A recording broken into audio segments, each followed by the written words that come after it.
In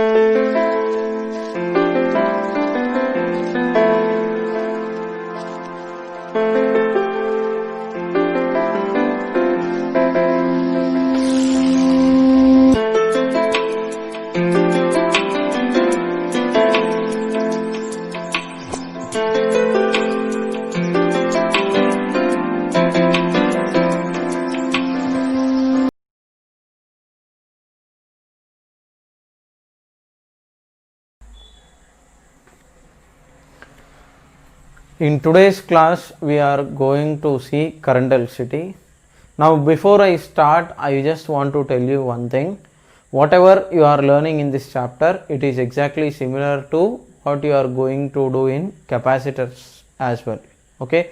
So, this chapter is definitely a similar approach we are going to use in capacitors as well. So learn this chapter properly, then your capacitors will become easy. Now first, without wasting further much time, we will start with your definition of your electric current. Now first of all, your electric current, okay, why it comes, if you ask me. Now my answer would be, usually you will have, okay, free electrons, those are valence electrons. Okay, now those valence electrons, okay, usually they will be in some energy band called as valence band, and if you give this some energy, then they will go to conduction band, and then these electrons are responsible for conduction in semiconductors. Now in conductors, these two bands will anyhow overlap, but here ultimately I want you to get one thing, that is, in conduction band there will be free electrons. Okay, conduction band is nothing but your energy level. So my point is, if you have nucleus like this and if there are some valence electrons, okay, so applying electric field to these electrons, what will happen is, your electrons will, okay, will be experiencing some force, they will absorb some energy from the field, and then what they will do is, they will those loosely bound valence electrons in the outermost orbit, they will enter into the conduction band, and those electrons present in the conduction band are your free electrons responsible for conduction of current in wires. Now this part is slightly higher level idea which we will discuss in semiconductors, but for now, okay, what is your current means, okay, if you ask me what is the meaning, okay, my meaning is, your current is your rate of flow of positive charge or equivalent positive charge. Okay, it is rate of flow of positive charge or equivalent positive charge. Now you cannot remove electrons from the nucleus. Okay, once again it is electrons only, you cannot remove protons from the nucleus. Protons are present inside the nucleus, you cannot remove them unless and until you bombard the nucleus with some another big or small particles. You are, unless and until you undergo, I mean you bring some nuclear reactions, you are not going to get protons out of the nucleus. Now for our understanding sake, I will just put it in a simple manner, that is, your current is nothing but your motion of electrons only, but in the definition, okay, in the meaning, I am telling you it is rate of flow of positive charge or equivalent positive charge. Now your definition is, okay, your current definition is, I told you previously also, any quantity that you measure, it will have two things, okay. One is, first thing is, it is going to be either average quantity or other is instantaneous quantity. So your average current, okay, your I average is, okay, total charge flown, okay, total charge flown across a cross section by total time, okay, that is one thing. Next, your I average can also be written as, if instantaneous current is known, integral of I dt from some t1 to t2 like this by integral dt from some t1 to t2, okay, right? And your instantaneous definition is, I instantaneous is dq by dt. So this is your instantaneous current, this is your average current, okay. Now this definition you will define across an interval. This definition you are going to use at a particular point of time. So at a particular point your definition of current is dq by dt, and if you are considering the average value, it is going to be total charge flown by total time, and if instantaneous definition is known, you are going to use this. Now what is its meaning, I will elaborate, but so get the meaning. In English you just say that it is rate of flow of charge. Rate means with respect to time. So your definition is like this. Now I will start elaborating, okay. Point number 1, your current is defined across a cross section. So you will take a cross section like this, and across this cross section, okay, across this cross section, if some charge is moving, then you can say that there is current across this cross section. Now if you ask me a question, sir, will this area affect the current, means I will say yes and no, both, okay. If you are looking in terms of current density, which we will see later, yes, but if you look at the current, you do not worry about, like for example, if one electron charge is going from left to right like this, then your current direction is exactly opposite, okay. Your current direction, okay, current is a tensor quantity, okay. So your current is a tensor quantity. I will talk about it later, but for now direction is opposite to motion of electrons, which we are going to call it as conventional current.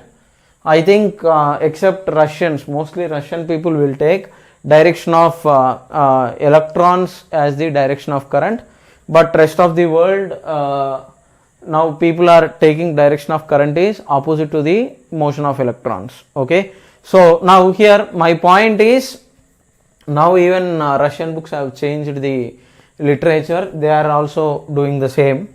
Now here across this cross section, if we take, coming to my definition of current, your electron is moving from left to right. So your current direction is, okay, for example in this scenario your current direction is opposite, okay, your I direction is opposite to that of electron, okay. If it is instead of one electron, one proton is going like this, then okay, if one proton goes, your direction of current, okay, if proton is going, your direction of current will be towards right only, okay. Your current direction is opposite to motion of electrons. In which direction the electrons move, according to that your current will move in the opposite direction, okay. Now why did I give my this definition of rate of flow of positive charge or equivalent positive charge? Now I will explain. So for that I need to erase. Just copy this stuff down. Now why is that I did that, I will tell you. Now for example, let us consider a situation like this, where in which you have, say for example, in 1 second, okay, so let me put it as a question.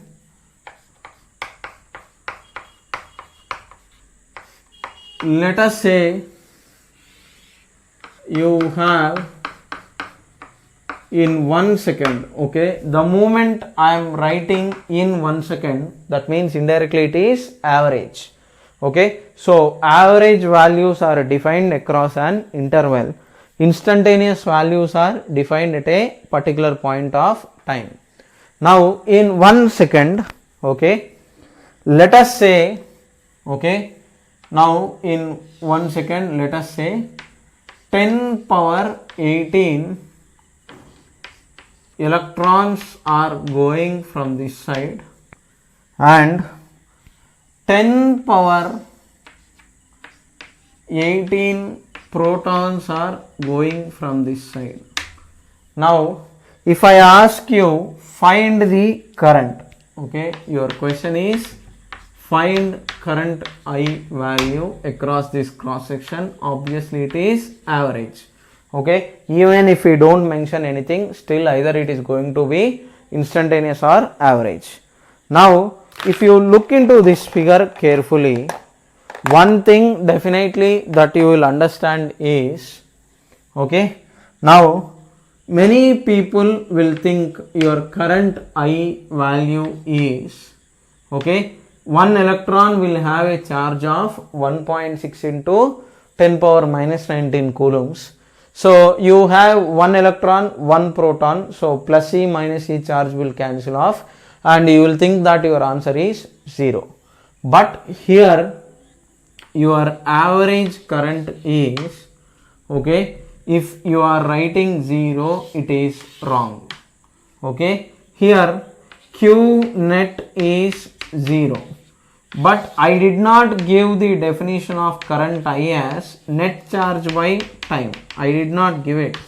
I gave my definition of current is rate of flow of positive charge or equivalent positive charge. Now that means indirectly this 10 power 18 electrons, okay, are equivalent to, okay, this situation will get converted into, okay, a figure like this, where in which you have 10 power 18 protons already that are going plus equivalent amount of protons. This is 10 power 18 protons once again. Here my point is this 10 power 18 electrons, if they are going from left to right, it is equivalent to 10 power 18 protons going from right to left across this cross section. So now your current I is, okay, total charge 10 power 18 plus 10 power 18 into charge value is 1.6 into 10 power minus 19 coulombs by your time is 1 second. So your total current, average current is this much, okay. So remember that your net current is not, it's not net current, net current is this much, but here net charge is 0. This electron will have plus E charge, proton will have plus E charge, electron will have minus E charge. So your net charge is 0. This is what you have in your mind, but trust me, your current is not that part. Nowhere I have given my definition as net charge by time. I have given rate of flow of positive charge or equivalent positive charge. So 10 power 18 electrons charge is equivalent to 10 power 18 protons from right to left like this. This is your equivalent positive charge to that of electrons, okay. So keep this in mind, okay. So you should not take net charge, you have to take equivalent positive charge, okay. Now this is your first and foremost important thing, okay. So this is your current because of, I mean this IE is IE, this is IP, okay, current because of electrons and current because of protons. Your net current I is IE plus IP, okay, even different values are there, you have to take it separately. Now current direction is in the direction of protons or opposite to that of electrons. Your electrons are moving from left to right, so that is why I have put the arrow towards left like this. Okay, hope you have understood what is the meaning of current. Okay, next, now I will continue further. Next is your electric current.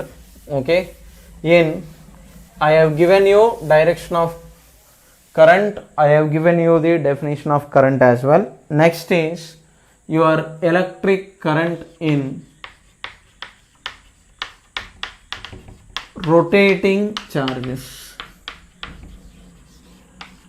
What is this rotating charges business? I will tell you. So now let us say you have nucleus here, and let us say an electron whose, I mean indirectly it is, let us say its charge is Q. Now let us say this electron is revolving around the nucleus. Nucleus charge is Z times E. Okay, our symbol of nucleus is Zx. This will indicate number of protons. This will indicate number of nucleons. So this is your nucleus representation. Okay, it's not the atom representation, it is nucleus representation. Now let us say there is a nucleus in which your electron is moving.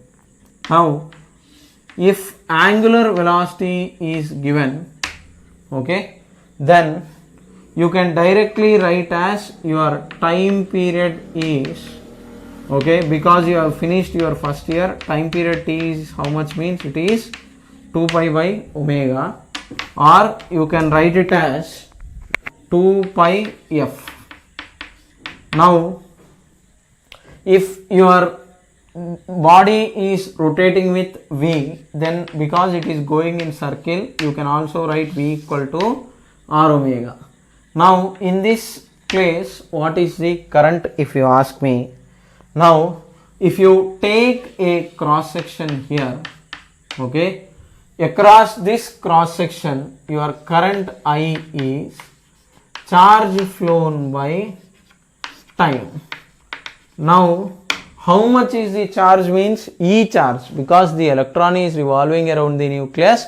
How much is the charge flowing, means that is E by how much time it is taking to cover this, means, okay, it is one time period. Okay, what is capital T? Time period. Time period is nothing but time for one complete revolution. That means it should start here and then finish off this circle and then come back to the same point. So here your time period is how much, means it is capital T. So now from here it is E by, okay, you can directly write, okay, we know that your time period is equal to 1 by frequency. So 1 by time period is frequency, you can just simply write E into F, or you can also write 2 pi R by V. Your time is what? Distance traveled for this complete circle. How much it is, means it is 2 pi R by speed is V. So you can also write it as EV by 2 pi R. Now unless and until you just I mean depending upon what is given in the question, then only we will get to know the answer. Okay, nobody can exactly say this is the final answer. Okay, so hope you have understood it. Okay, so when the charge is rotating, this is how we are going to define our current. Okay, right, hope you have understood it. Now next, one more example we will take. Okay, now you will have basic questions related to this stuff. So you will have simple basic questions like this. You will be given charge Q is equal to 2t minus 3t square. Okay, and they could ask you find I average and I instantaneous between t equal to 2 and t equal to 3, I instantaneous at t equal to 5. So if you have watched my basic differentiation integration video, definitely you would have understood what is the difference between average and instantaneous. Average means there will be gap like this. Instantaneous means at a particular point of time like this. So now your charge is how much, means it is 2t minus 3t square. Now in this case, okay, in this case your current I is, okay, first average value, I average is delta q by delta t, that is q at t equal to 3 minus q at t equal to 2 by t2 minus t1, that is equal to 3 minus 2. So that will give you, okay, so 2 times 3 minus 3 times 3 square minus q at t equal to 2 is 2 times 2 minus 3 times 2 square. Check whether you are getting positive or negative answer, don't worry. So I mean I just took random function like this. Next, coming to instantaneous value, so I instantaneous is dq by dt. Now if you differentiate it, so you are going to get d by dt of 2t minus 3t square. So that will give you 2 minus 60. Derivative of 3t square is 60. So now this is your instantaneous value as a function of time.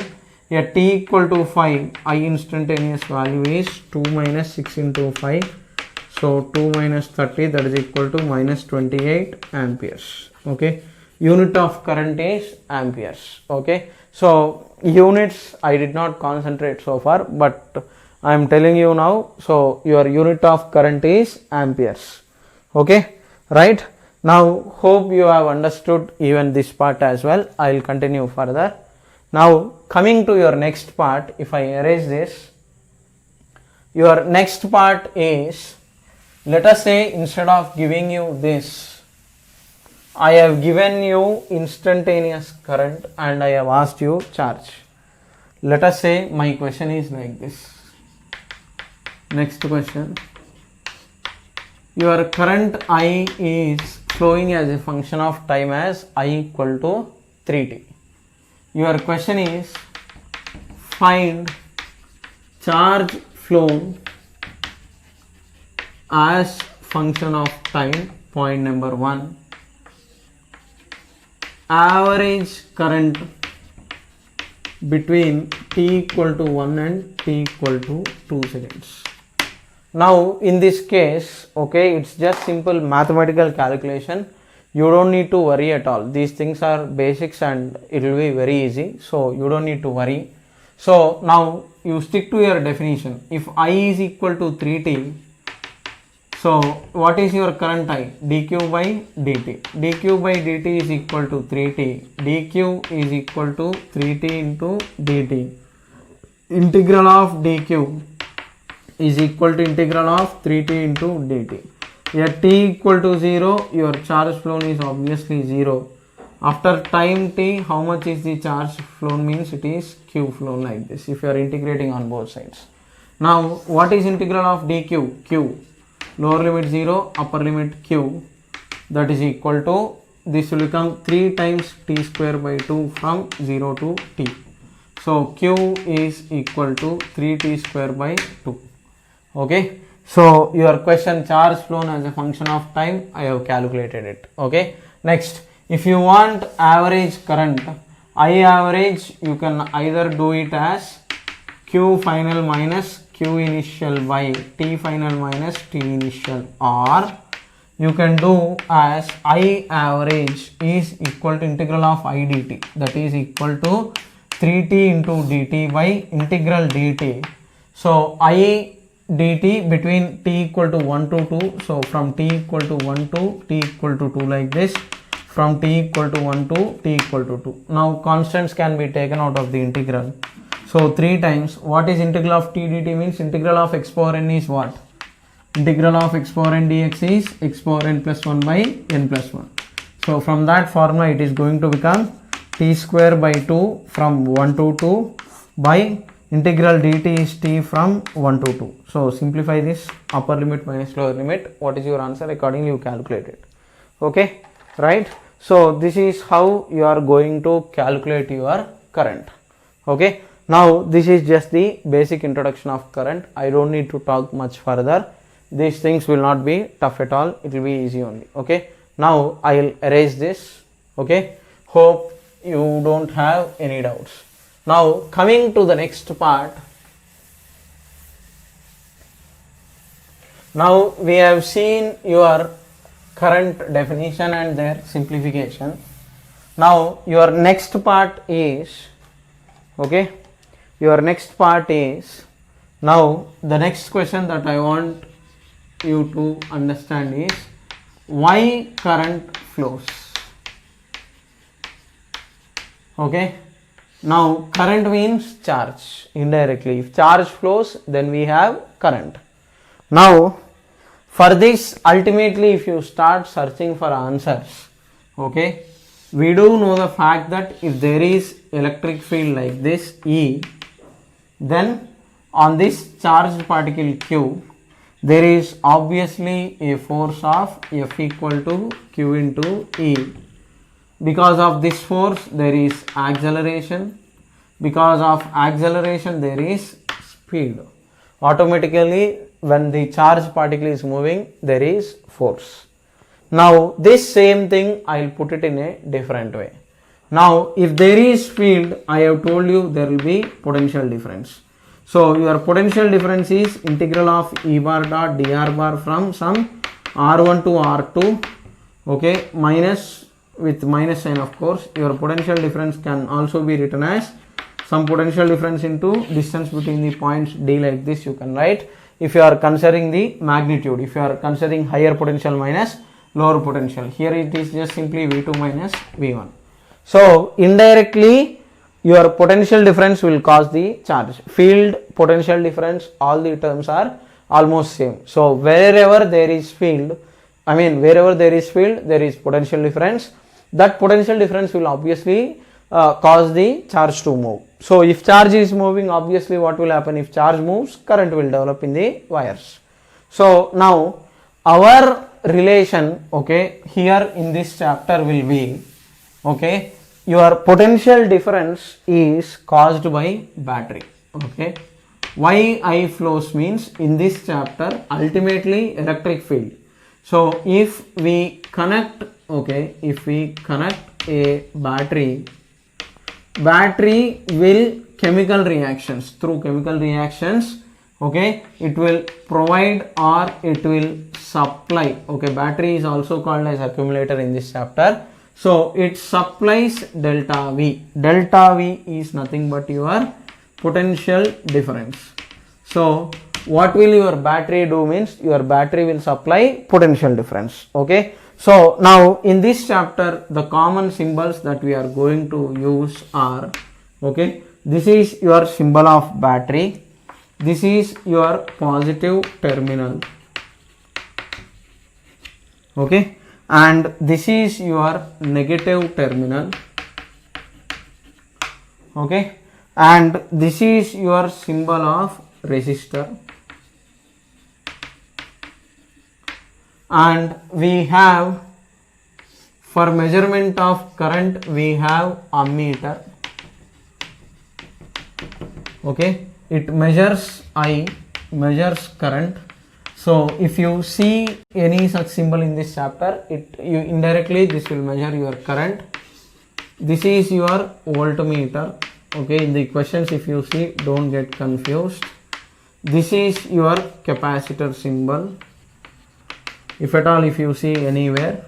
And next you will have a rheostat. Rheostat in the sense variable resistance. So these are the symbols that we are going to see in this chapter. Now why I flows means my answer is, if we connect a battery, it will supply potential difference. That potential difference is caused by this symbol here, battery. Okay, so because of the battery, internally we will see in detail why battery will supply your current, but it is indirectly providing potential difference. That potential difference is actually causing the current. So this is your symbol of battery. So in the circuits from now on, I will put this like this. This is a symbol of battery. Every battery will have two terminals. One is positive terminal, another is negative terminal. So here I will put it like this, and for now you assume that your current flows from positive terminal outside, and inside it flows from negative to positive terminal. Okay. Now copy this stuff as well. Okay. Pause the video clip and then copy this stuff as well. I will continue. Now once this is done, okay. So why current flows means battery will supply potential difference. Okay. Because of potential difference, current flows.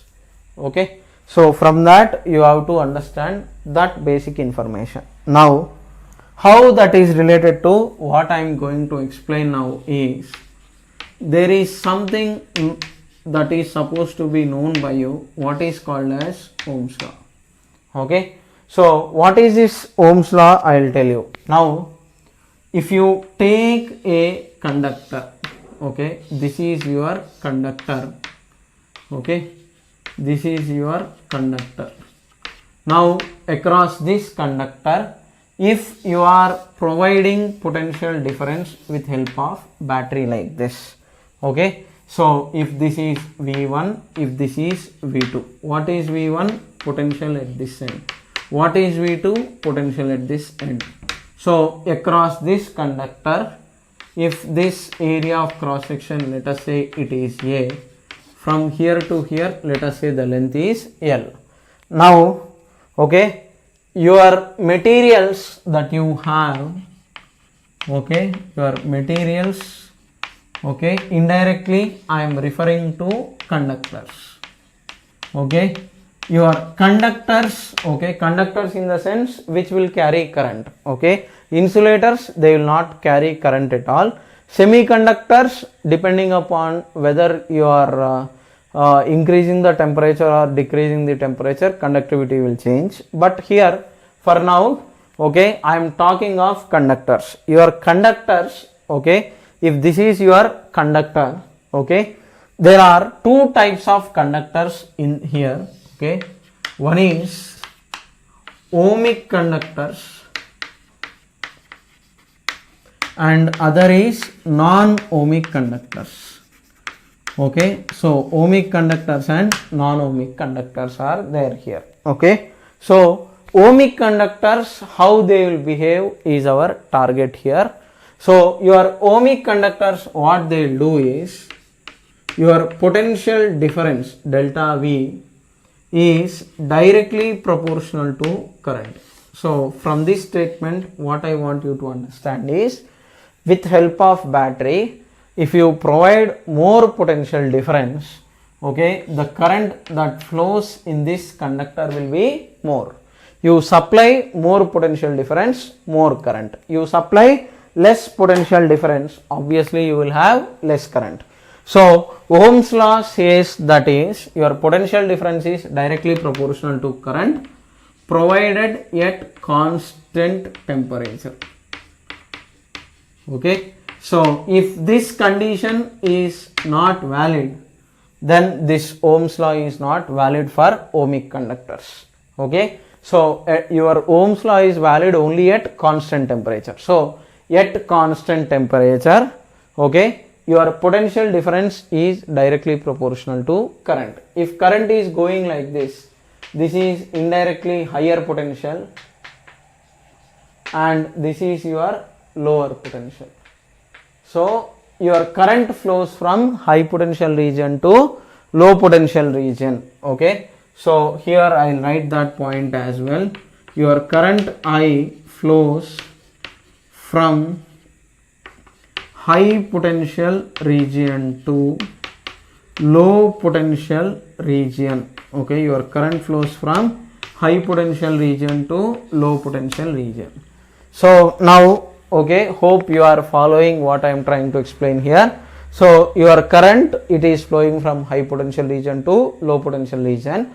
If it is flowing so, if you provide more potential difference, there will be more current. That is your Ohm's law at constant temperature. Okay, now, okay, these conductors, this is your Ohm's law. Okay, so this part is your Ohm's law. Okay, so your potential difference unit is volt, current unit is ampere. So your potential difference is directly proportional to current, that is your Ohm's law.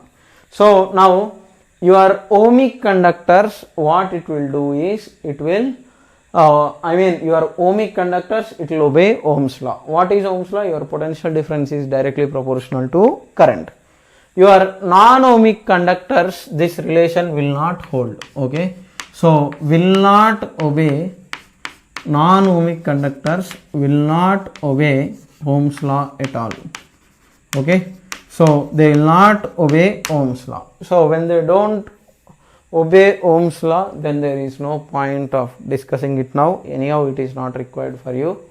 So for ohmic conductors at constant temperature, your potential difference is directly proportional to current.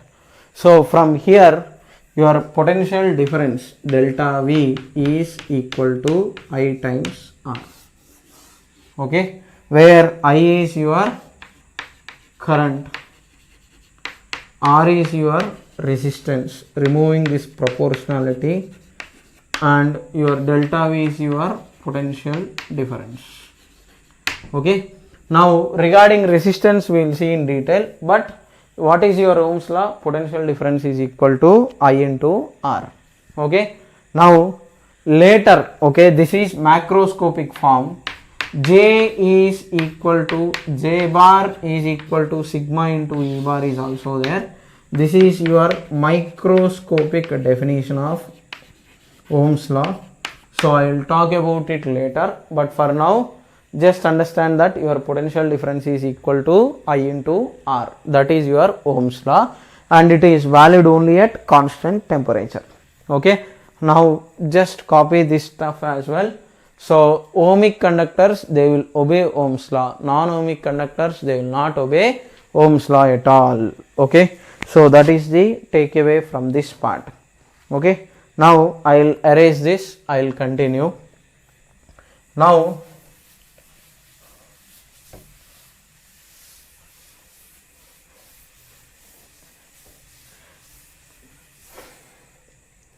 your next definition is, okay, today we will only just see the basic parts. Okay, next is your current density. Now I told you, if you ask me, is current dependent on area of cross section? Yes, but in the definition of current we will not consider area now, but if you are looking at microscopic definition of current, we will consider the area as well. Now your current density, first of all, it is a vector. Your current density is represented by J bar like this.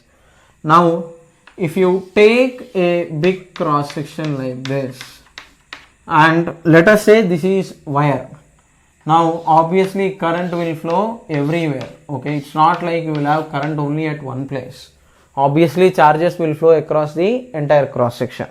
Now if I current is flowing across this wire, okay, your current density, first of all, it is a vector. Okay, so your current density vector, if it is J bar, is your current density vector, or if you have any issues, your area, small area dA vector is like this. Your current density is actually J bar if it is in some direction. Okay, now here my point is current density, first of all, your current density definition is, it is current per unit area. Okay, now your correct definition is actually small current dI is J bar dot product with dA bar. Your total current I is integral of J bar dot dA bar. Okay, so now this is your correct definition. So across this cross section, your electric current is integral of J bar dot dA bar, where J bar is your current density, A is vector. Now if you have uniform current, if uniform current is present everywhere, if uniform current is present everywhere, then what happens is from this integral constants can be taken out. So obviously what will this give you is your current I is okay, I by A is equal to J. Okay, you can write I equal to J into A, that is up to you, but your current J is I by A. Okay, so current by area of cross section. Okay, so this is your current density. Okay, now this current density is also equal to, I told you, J bar. Okay, your current density vector J bar is equal to sigma times E bar, where this sigma is equal to 1 by rho. Okay, this is conductivity, which I will explain next, and this is your electric field. Okay, so this is your basic definition of current density. Okay, right. Next, now before I continue further, okay, just copy this stuff down. I will erase this. Now next is, why did I discuss this? Means because I gave microscopic definition of Ohm's law, I have given it. Now I will continue with where we have left off in the Ohm's law. Now at constant temperature, your potential difference is equal to I into R. Okay, it is valid at constant temperature. Okay, now if temperature is changing, it is not valid at all, no issues. This is known to you. Now here I did not talk any further details here. I just gave you one more form of Ohm's law as J is equal to sigma into E. What is this sigma? What is this E and all? Now I will explain. Okay, your sigma is nothing but your specific conductivity. Okay, now observe carefully. If I draw, okay, first of all, what is this R? What is this sigma? I will tell you. Okay, now your R is, okay, first of all, if this is your conductor, I will talk about resistance in detail in the next class. In this class, only basic information. If this length is L, if this area of cross section is A, if current is flowing across this cross section of this wire, now, okay, what is this R means? I told you it is resistance. Now I did not talk about units, I spoke nothing about in detail about that part. So now I will start talking. So this side I will write resistance R. This side I will write conductance represented by symbol G. Okay, so resistance is represented by symbol R, conductance is represented by G. Resistance will indicate, okay, so opposition, and conductance will indicate the support or conductivity.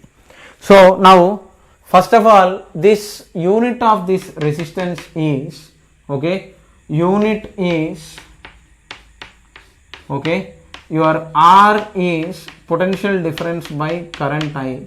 Okay, so volt per, okay, indirectly it is volt per ampere, which is equal to ohms. Okay, unit of resistance is ohms, and it is represented by Greek symbol like this. This is your unit of resistance.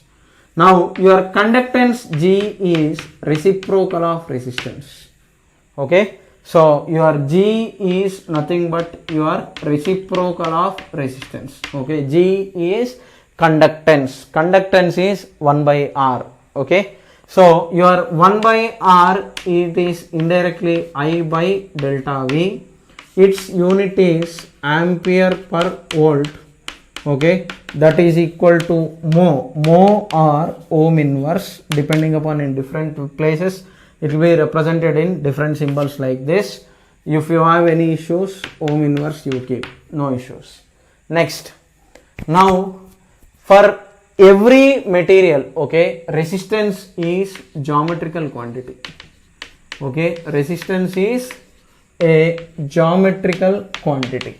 So geometrical quantity in the sense what? It is affected, I mean dimensions will decide the resistance value. Okay, so for now, okay, your resistance R definition is, okay, in the next lecture we will discuss in detail, but for now your resistance R is rho times L by A. Okay, right? So now accordingly you keep the reciprocal of this for conductance. Okay, so R is, this is your first point. Your second point is R is equal to rho L by A. Obviously here your second definition is G is equal to A by rho into L. This 1 by rho is there, no? 1 by rho will be there, no? That is equal to sigma into A by L. This sigma is specific conductivity of material. This rho is specific resistivity of material, or just simply resistivity. You give any name, no issues. So relation between these two is sigma is equal to 1 by rho, or rho is equal to 1 by sigma. Okay, hope you got what is the difference between resistance and conductance. Okay, hope there are no doubts at all. Okay, so this is your resistance. Okay, now R equal to rho L by A I will discuss in detail, that part next. Okay, now I don't want to deviate further. So here this is your basic idea. Okay, copy this stuff down, I will continue. So anywhere if conductance is asked and potential difference is given, you have to do the calculations accordingly. Okay, now next, now for ohmic conductors, let us look at the graph of potential difference and current. So now if you are trying to look at potential difference versus current graph for ohmic conductors, okay, if nothing is mentioned we will obviously talk of ohmic conductors. So your potential difference is equal to I times R. Now this part is nothing but your Y, this part is your X, this part is your M. So your Y equal to mx graph, okay, this is your Y equal to mx graph. So obviously it is a straight line passing through origin. If this angle is theta, slope is tan theta is going to give you resistance. And if you are taking I versus V, okay, current versus potential difference graph, okay, so you are going to get potential difference is equal to I into R. That means your current I is potential difference by R, but 1 by R is nothing but G. So your current I is G times potential difference. So now this part is Y, okay, and this part is X, this part is M.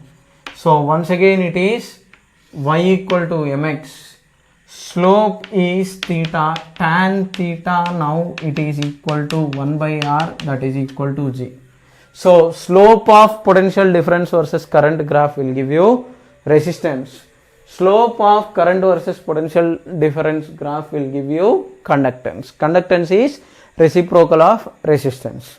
Okay, so your current varies with respect to potential difference if Ohm's law is valid or for ohmic conductors. Okay, right? So this is your basic idea. Okay, now next I will continue further. Okay, you will have simple basic questions related to current. Now coming to temperature effect, effect of temperature on resistance, we will see now. So your next part is effect of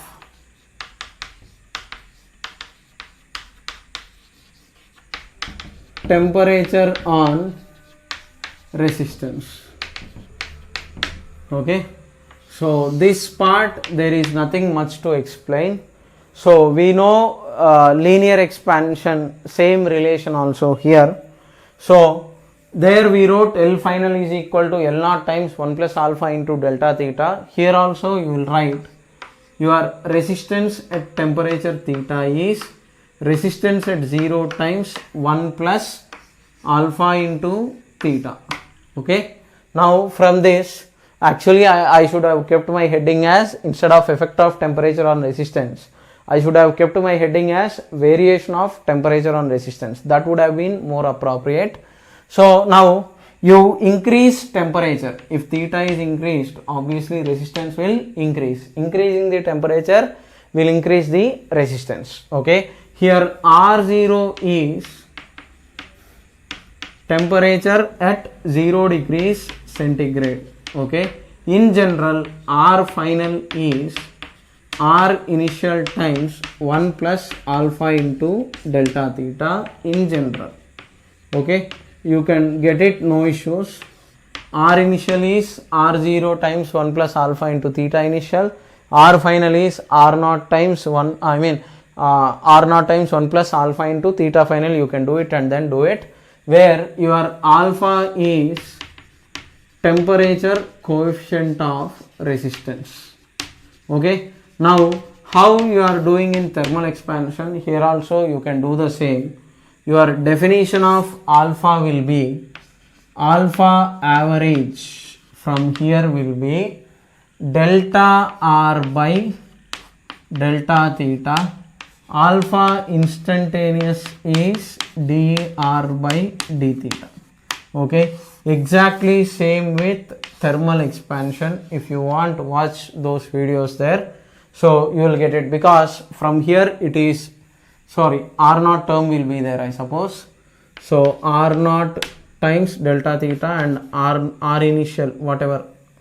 Okay, R dr by R into d theta, accordingly you can do it. Okay, so if alpha is varying as a function of temperature, to get the resistance you have to integrate, I suppose. Yes. Okay, R final minus R0 is R0 times alpha. Yes, you have to integrate accordingly. Okay, same how you are doing in thermal expansion, do the same here as well. Okay, so because both are linear relations. Okay, right.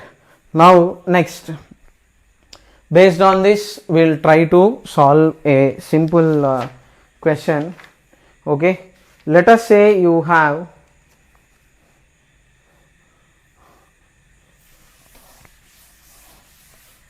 you are supposed to calculate equivalent alpha in series and parallel. Okay, so I will keep the heading as calculation of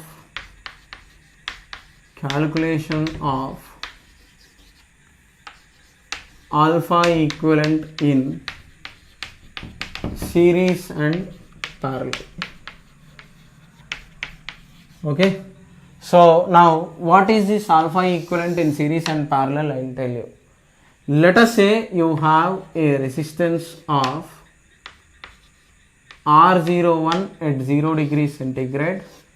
Alpha 1 is temperature coefficient, R02 and alpha 2 is the temperature coefficient of these two individual resistors.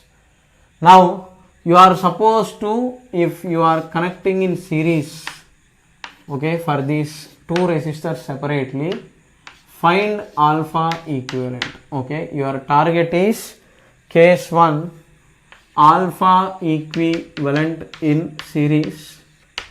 Try to calculate it, you try it. Okay, those who are watching the video clip, try it and then okay, do it. Remaining people, those who are listening now, you just try it. Okay, any of this part will be edited later. So now your alpha equivalent in series is what you are supposed to calculate now. Okay, at 0 degrees centigrade, R01 and R02. At 0 degrees centigrade, R01 and R02 are the resistances. Okay, now you are supposed to find out, okay, equivalent coefficient of temperature when they are connected in series like this. Okay, now first of all, okay, before solving this problem, okay, try this and then I will explain the solution. Okay, now if I start my explanation, okay, observe carefully. At 0 degrees centigrade, okay, first of all, okay, at 0 degrees centigrade I will talk and then I will extend this idea separately. So 0 degrees centigrade, R equivalent 0 is R01 plus R02. That's all. At 0 degrees centigrade, R01 is the resistance, R02 is the resistance. So R equivalent at 0 is R01 plus R02. Next, now let us say you have increased the temperature. So this will become R1, this will become R2. Okay. Now your R equivalent is R1 plus R2.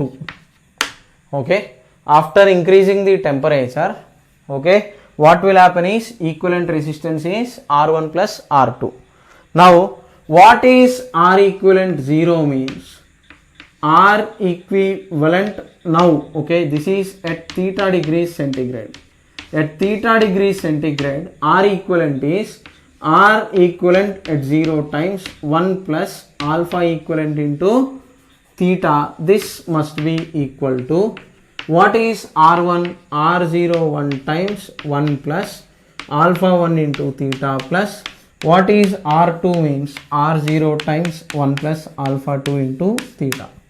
Okay, your equivalent resistance will have, okay, you are going to calculate alpha equivalent. Alpha equivalent is what? R equivalent at 0 times 1 plus alpha equivalent into theta. So now your R equivalent at 0 is how much means?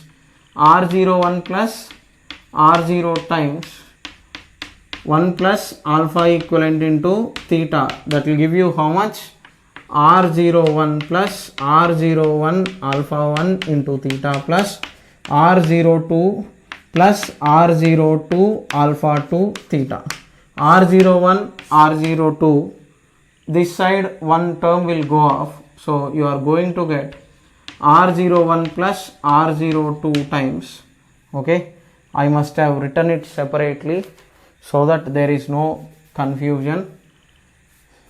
So I write it directly, plus R01 plus R02. I am just expanding this. R equivalent at 0 is how much? R01 plus R02. So this term, this sum of these terms will cancel off. So your alpha equivalent is, okay, theta terms you can take theta common on both sides. If you simplify, you are going to get alpha equivalent as R01 alpha 1 plus R02 alpha 2 by, you are going to get it as R01 plus R02.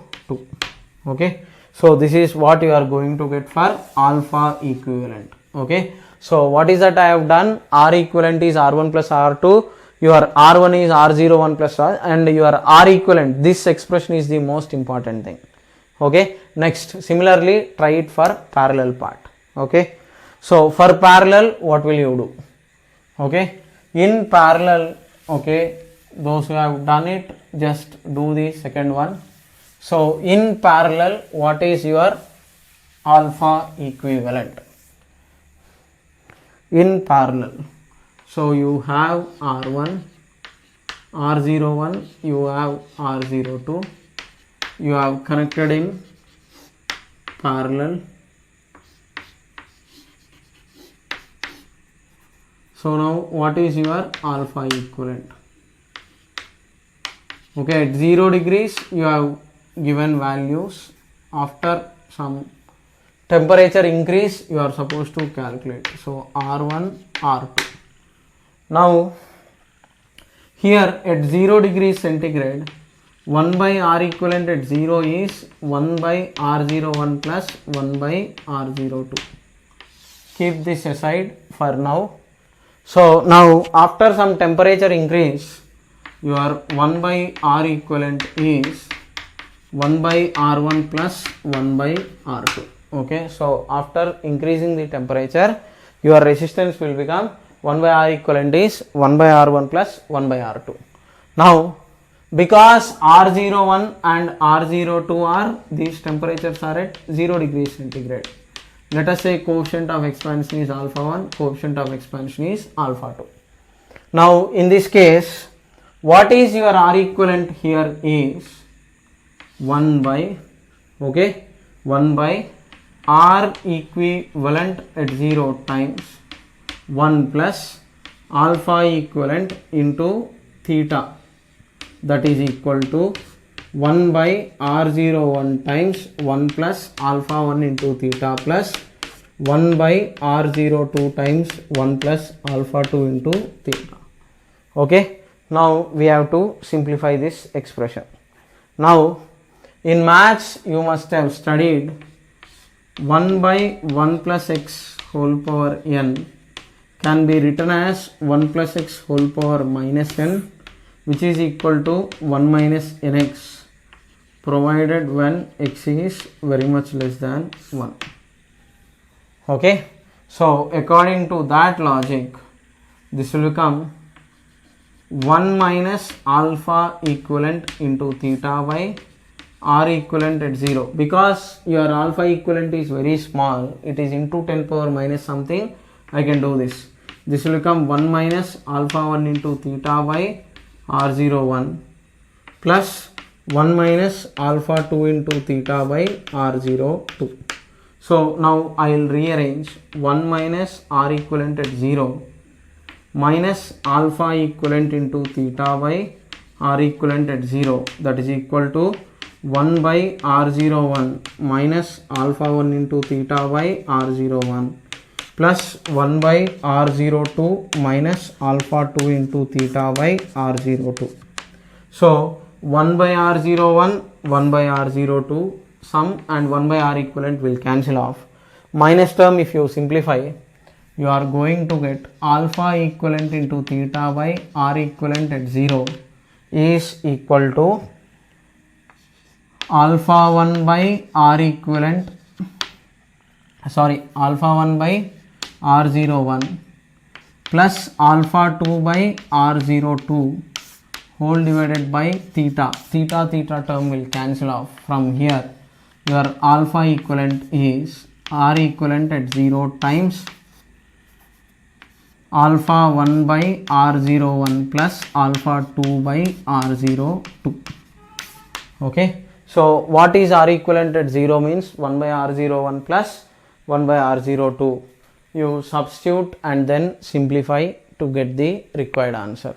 Okay, so hope you are actually following what I have explained and you are doing it. Okay, you just simplify accordingly and then do the calculation. Next you will get R01 into alpha 2, I suppose. Okay, so let me check what is there. Many people will do this wrong in the end if I don't simplify properly. So R equivalent at 0 is nothing but R01 R02 by R01 plus R02 times alpha 1 by R01 plus alpha 2 by R02. Cross multiplying this you will get alpha 1 R02 plus alpha 2 R01 by R01 plus R02. Okay, so this is what you are going to get. So for series alpha 1 R01, for parallel here you are getting R02, for series here you are going to get R01. Okay, so exactly small difference will be there here. With that, okay, we'll stop today's class and we'll continue from here in the next class. Thank you.